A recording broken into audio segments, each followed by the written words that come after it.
Better do better. Yeah, we're going to talk about Donald Trump because he better do better. Um, I suspect he's going to be in here a lot. He has been in here a lot.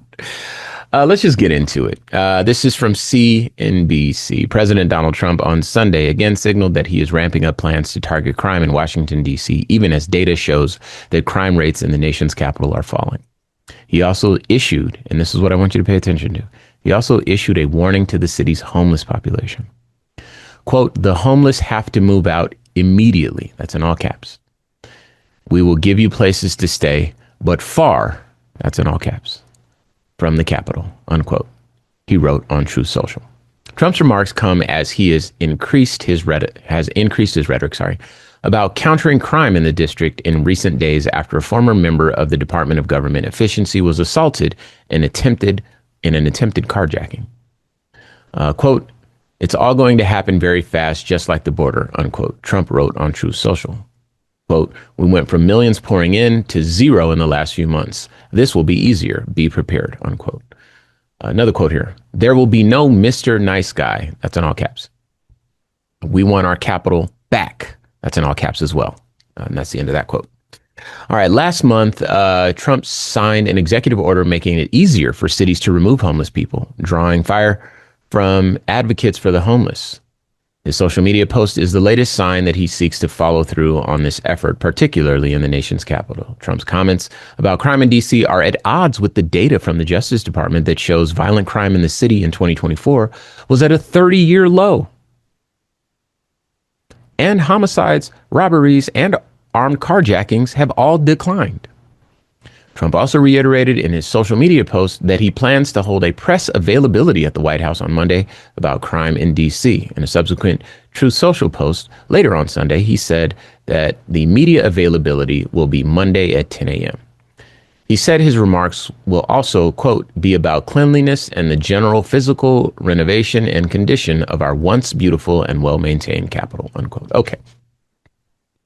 I don't really have too much for this. I'm going to just share a couple of things that people who voted for Donald Trump should know about. And then I will cede the rest of the time to you, Q, because you are really good at bringing us home. The first thing, just a note I have here. The phrase, the poor you will have always with you, is a quote from the Bible, specifically found in Matthew 26:11 and John 12:18. It is often interpreted as a statement about the inevitability of poverty in society, but it's also a call to action to care for those in need.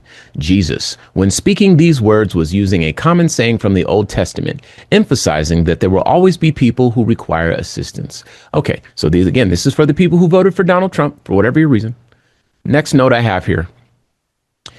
The phrase, give me your tired, your poor, your huddled masses yearning to breathe free, is a line from the sonnet, The New Colossus by Emma Lazarus. The poem is inscribed on a plaque at the base of the Statue of Liberty in New York City. It has become a powerful symbol of the United States' historical role as a haven for immigrants. Okay, that's all I wanted to say to all of you Trumples out there, all you people who listen and then come find me on Instagram and try to argue with me. Just wanted you to know that those two things are facts. All right, Q, anything? There's never enough time. I know. Distractions while democracy burns. The National Guard once again being mobilized for political theater. Crack down on homelessness like it's a crime.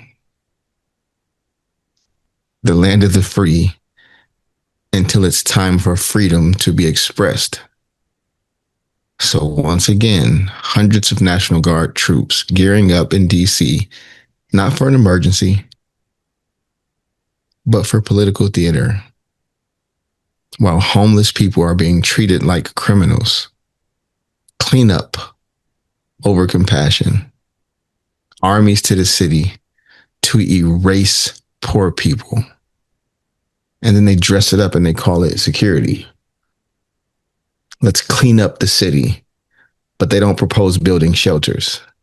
They mobilized armed forces to protect an image and to remove people to criminalize suffering. Imagine that. You're homeless. You don't have a job. You don't have a place to live. You are suffering. Therefore, you are a criminal. So you can't be homeless. You can't be black. You can't be brown. You can't protest. You can't disagree with them. You can't speak up. I could go on and on about all the things that they are turning into crimes that are just really part of the human condition. The land of the free, they say. Prove it.